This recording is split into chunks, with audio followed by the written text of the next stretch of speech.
नमस्कार दोस्तों, bloody take के आज के बहुत ही खूबसूरत एपिसोड में आप सभी लोगों का बहुत बहुत स्वागत है। दोस्तों आज के वीडियो बहुत ही ज्यादा हैरान कर देने वाला और बहुत ही ज्यादा नॉलेज देने वाला वीडियो है। मैंने ब्लडी सत में एक वीडियो बताया था जिसमें आप लोगों को जानकारी दिया था कि इस दुनिया में एक ऐसा पेड़ मौजूद है, बरगद का पेड़, जो कि हॉन्टेड है और 5000 साल पुराना है और उस पेड़ को कुछ नहीं हुआ, ये वो। लेकिन आज के इस वीडियो में मैं आप सभी लोगों को आज की दुनिया में ही मौजूद एक ऐसे पेड़ की जानकारी देने वाला हूं जो उससे भी ज्यादा पुराना है, यानी लगभग जिसको पृथ्वी में 6000 साल हो चुके हैं और वो कमाल की तरह से बिल्कुल जवान दिखाई देता है। ये नॉर्मल पेड़ नहीं है, ये दिव्य पेड़ है, चमत्कारी पेड़ है, सीधे सीधे स्वर्ग से आया हुआ है। जिस पेड़ का नाम है कल्प वृक्ष, जिसे आम भाषा में पारिजात का पेड़ बोला जाता है। इस पेड़ की बहुत ही अनोखी कहानी है। ये इतना चमत्कारी पेड़ है ना कि माना जाता था कि इस पेड़ को कोई भी बीमार व्यक्ति, कितनी भी परेशानी वाला व्यक्ति इसको बस छू दे वो ठीक हो जाएगा। इस पेड़ से जो कुछ भी मांगो उसे मिल जाता था। लेकिन अब क्यों नहीं हो रहा है पॉसिबल? इसके लिए आप लोगों को पूरी जानकारी समझनी पड़ेगी। बहुत पास्ट में चलते हैं और यहाँ पे जानते हैं कि पेड़ पृथ्वी में आया कैसे, जब ये दैविक पेड़ था। ये बात है समुद्र मंथन के जमाने की, इतनी पुरानी समुद्र मंथन, जब ये दुनिया के अच्छे से निर्माण भी नहीं हुआ था। हाँ। देवता और असुरों के बीच में समुद्र मंथन छिड़ गया। हाँ, लड़ाई हो रहा था। तो उस समुद्र मंथन से अमृत के अलावा और भी बहुत सारी चीजें निकली थी। एक कामधेनु गाय भी बहुत सारी चीजें निकली थी। अभी बताने बैठेंगे तो अपन कंफ्यूज हो जाएंगे। हाँ। लेकिन उनमें से था एक कल्प वृक्ष जिसका दूसरा नाम पारिजात का पेड़ था। अब ये पारिजात का पेड़ समझ लो जीवन दान करने वाला एक पेड़ था, जिसे स्वयं इंद्रदेव ने अपने साथ रख लिए और स्वर्ग लेके चले गए। काफी दिनों तक अपने साथ रखे और फिर एक बार की बात है, काफी साल बीत गए और भगवान श्री कृष्ण पृथ्वी में अवतार ले चुके थे। एक दिन वो माता रुक्मणी के साथ बैठे हुए थे, कुछ वार्तालाप कर रहे थे। अचानक से नारद मुनि उनके सामने प्रकट हुए और उनके हाथ में यही पारिजात के पेड़ के फूल थे। हाँ। ये फूल देखने में बहुत ही ज्यादा खूबसूरत थे। रुक्मणी माता की नजर पड़ी और बोली कि ये फूल तो मुझे बहुत अच्छे लग रहे हैं, मुझे चाहिए। तो भगवान कृष्ण ने क्या किए, नारद मुनि से वो फूल लिए और रुक्मणी माता को दे दिए। रुक्मणी माता उस फूलों के साथ बहुत खुश हुई। नारद मुनि हंसते हंसते गए सीधे किनके पास गए बताओ? उनके सत्यभामा के पास गए। सत्यभामा के पास गए और बोले कि भगवान श्री कृष्ण ने तो पारिजात के जो बहुत ही खूबसूरत स्वर्ग वाले पेड़ के फूल थे वो रुक्मणी को दे दिए, आपको नहीं दिए। इस बात से सत्यभामा थोड़ी सी नाराज हो गई। उनको लगा कि मुझे क्यों नहीं दिए, सिर्फ रुक्मणी को क्यों दिया। हाँ। उनको जेलसी फील हुआ थोड़ा सा। तो वो कृष्ण जी के पास गई और बोले कि आपने गलत किया, अब तो मुझे फूल चाहिए ही चाहिए। हाँ, कहीं से भी लाके दो, बस मुझे फूल चाहिए आज। तो कृष्ण जी ने मुस्कुराया और नारद जी से बोल दिए कि एक काम कीजिए, आप सीधे स्वर्ग लोक से पूरा की पूरा पेड़ ले आइए। हाँ, फूल नहीं, उन्होंने बोला सत्यभामा फूल नहीं, मैं तुम्हारे लिए पूरा पेड़ लगा देता हूँ। तो अब नारद जी भी नारायण नारायण करते हुए स्वर्ग की तरफ बढ़ गए। हाँ। अब वो इंद्रदेव से वार्तालाप कर ही रहे हैं कि ये मुझे नीचे पृथ्वी लोक में लेके जाना है, भगवान कृष्ण ने मंगवाए हैं। तो इंद्रदेव यहाँ पे मना कर दिए कि मैं तो नहीं दूंगा, मैं नहीं दूंगा, ये मेरी प्रॉपर्टी है। लाइक हाँ। मुझे ये उसमें मिला था, ये स्वर्ग की प्रॉपर्टी हो गई, ये हाँ। कैसे पृथ्वी लोक में चले जाएगा? थोड़ा सा रहता है वैसा कि मतलब हाँ, वो थोड़ा इजीली बात मानते हैं कुछ भी चीज की। हाँ। तो जब वो बात कर ही रहे ना, उतनी देर में भगवान कृष्ण और सत्यभामा दोनों स्वर्ग लोक पहुंच गए।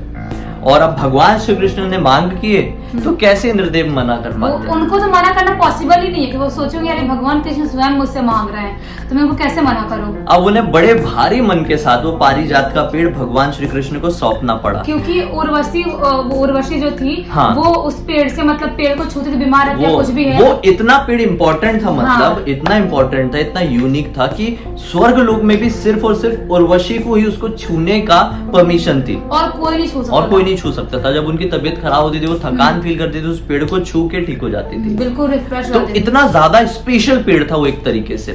तो अब वो ले जाने वाली बात हो रही थी तो मन तो भारी हो जाएगा। तो इंद्रदेव ने भारी मन के साथ श्राप दे दिया कि इस पेड़ में, ये फूल के कारण लेके जा रहे हो ना ये पेड़ को, तो इस पेड़ में देख लेना कभी भी दिन में तो फूल खिलेंगे ही नहीं, खिलेंगे तो रात में खिलेंगे और जमीन में गिर जाएंगे, और कभी पेड़ पे टिकेंगे ही नहीं फूल, तो वही तो जमीन में गिर जाएंगे।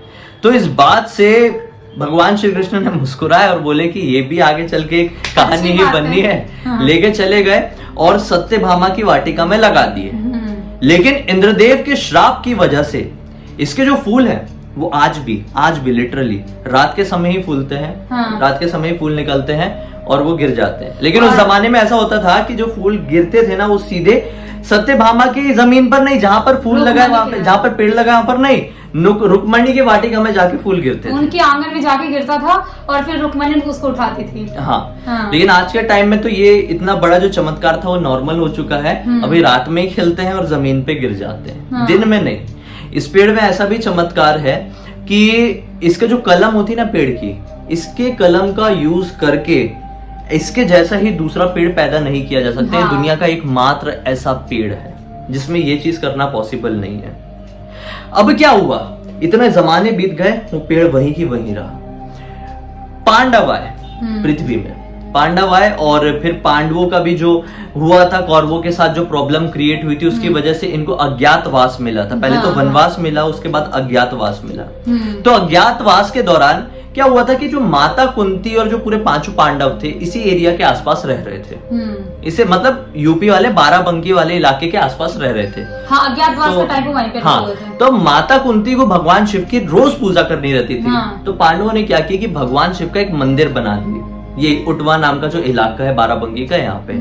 अब क्या हुआ कि भगवान श्री कृष्ण उनके पास आए और बोले कि तुम्हें भगवान शिव को प्रसन्न करना है, उनकी पूजा आराधना करो तो सब अच्छा रहेगा तुम्हारे साथ। हाँ। लेकिन उनकी पूजा आराधना करने के लिए तुम्हें पारिजात के फूलों की जरूरत पड़ेगी, क्योंकि भगवान शिव को और माता लक्ष्मी को दोनों को ही ये बहुत ज्यादा प्रिय है पारिजात के फूल। तो अभी क्या किए, भगवान कृष्ण ने बोले कि सत्यभामा की वाटिका में जाओ और वहां से वो पेड़ लेकर आओ और यहीं पर लगा दो, ताकि माता कुंती को ज्यादा प्रॉब्लम क्रिएट ना हो। पेड़ से फूल तोड़े और शिव मंदिर में जाकर चढ़ा दे, वहां से फूल लेंगे और वहां चढ़ा देंगे, हो गया। तब भीम और जितने भी पांडव लोग थे भगवान श्री कृष्ण के आशीर्वाद के कारण सत्यभामा की वाटिका में पहुंचे, सही सलामत जिंदा पेड़ को वहां से निकाले, जिंदा पेड़ को यहाँ पे लगाए और तब से लेकर आज तक ये पेड़ वहीं पर मौजूद है और जिंदा है। सोचो अभी जिंदा है। हाँ। इतना ज्यादा यूनिक है और इसकी इतनी ज्यादा रियलिस्टिक और इतनी ऑथेंटिक स्टोरी है कि बड़े बड़े न्यूज चैनल्स वालों ने भी इसके ऊपर कवरेज किए हैं। हाँ। पूरी जानकारी दी है और आप गांव के किसी भी व्यक्ति से इसके बारे में पूछेंगे तो सेम टू सेम यही कहानी बताता हुआ मिलेगा। और आजकल तो मतलब थोड़ी थोड़ी जगह मिल जाते हैं पेड़, क्योंकि मिल जाते हैं। मेरे गाँव में ही मेरे दादाजी के भाई हैं, उनके घर पे एक पेड़ है पारिजात का। हाँ, जो रात में होता है। पारिजात के पेड़ बहुत सारे होते हैं। हाँ, बहुत सारे, मुंबई में भी होंगे, पॉसिबल है। लेकिन ये जो पर्टिकुलरली यूपी का उटवा इलाके का जो है बाराबंकी का, ओरिजिनल है, ये ओरिजिनल पेड़ है जो सत्यभामा की वाटिका से पांडवों ने वहां पे लेके आए थे और जो इतना पुराना है, जो अभी तक सही सलामत जो समुद्र मंथन में निकला हुआ था, ये वो पेड़ है। लेकिन अभी वो क्या पृथ्वी में आ चुका है। तो पृथ्वी में हर एक चीज की, चाहे भगवान ही क्यों ना हो, जब पृथ्वी में आते हैं तो उनकी लिमिटेशंस बन जाती है। भगवान की भी थी, उनके दायरे बन जाते हैं। हाँ। भगवान राम के भी दायरे थे, भगवान कृष्ण के भी दायरे थे, सबके दायरे होते हैं। तो क्या जरूरत है उनको भगवान राम को वनवास जाने की, लिमिटेशन नहीं होती तो। हाँ, तो वैसे ये जो पेड़ है ये भले ही कितना ही चमत्कारी हो, भले ही ये समुद्र मंथन से निकला क्यों ना हो, लेकिन जब ये मृत्यु लोक में आया है तो इसके दायरे बन गए हैं, इसके जो चमत्कार हैं, इसकी जो स्पेशल पावर्स हैं, उनकी लिमिटेशंस बन गई है। बस यही कह सकते हैं। अगर आप लोगों को मौका मिले तो यहाँ पर जरूर विजिट करें, उस पेड़ के दर्शन जरूर करें, क्योंकि ये पेड़ बहुत ही ज्यादा यूनिक है और इतना पुराना है। उस जमाने मतलब कैसे भगवान ने हाथ लगाए होंगे पेड़ को, मतलब माता कुंती ने हाथ लगाए होंगे, पांडवों ने हाथ लगाए होंगे, तो मतलब देखने भगवान कृष्ण ने, भगवान इंद्र ने, किसने सबने हाथ लगाया, तो मतलब देखना बहुत खुशी की बात होगी, बड़ी बात है। हाँ। खैर, अब तक इस वीडियो को देख लिए तो वीडियो को लाइक जरूर कर देना। आज का ये वीडियो थोड़ा अलग था, डिफरेंट था, एक्सपेरिमेंटल था। जरूर बताना कमेंट सेक्शन में कैसा लगा आप लोगों को। ब्लडी टैक्स में, ब्लडी सत्य में तो ऐसे मिलते रहते हैं आपको। और अब तक हमें नहीं जानते थे, पहली बार हमें देख रहे हैं तो इंस्टा की लिंक इस वीडियो के डिस्क्रिप्शन बॉक्स में क्लिक करके डायरेक्टली वहां पर पहुंच जाना। पहली बार हमें देख रहे हैं तो चैनल को सब्सक्राइब करके बेल आइकन दबा के ऑल के ऑप्शन में क्लिक करना। अगले वीडियो को लेकर कुछ भी सुझाव हो तो जरूर बताना। और एक बहुत ही खास बंदा है जो हमें बहुत टाइम से पारिजात के पेड़ का वीडियो बनाने के लिए कमेंट सेक्शन में बोल रहा था, मैं नाम भूल रहा हूँ, ए से नाम है, अभिनव है, अभिनय कुछ ऐसा नाम है। उसकी ख्वाहिश आज पूरी हो गई है। स्पेशली मैंने तुम्हारा नाम भी लिखा, देख लो, उसी के लिए बनाया वीडियो स्पेशली। तो चलिए हम अगले वीडियो में फिर से मिलते हैं। टॉपिक बताना मत भूलिए आपके सुझाव का। तब तक के लिए बहुत बहुत धन्यवाद। आपका दिन शुभ हो।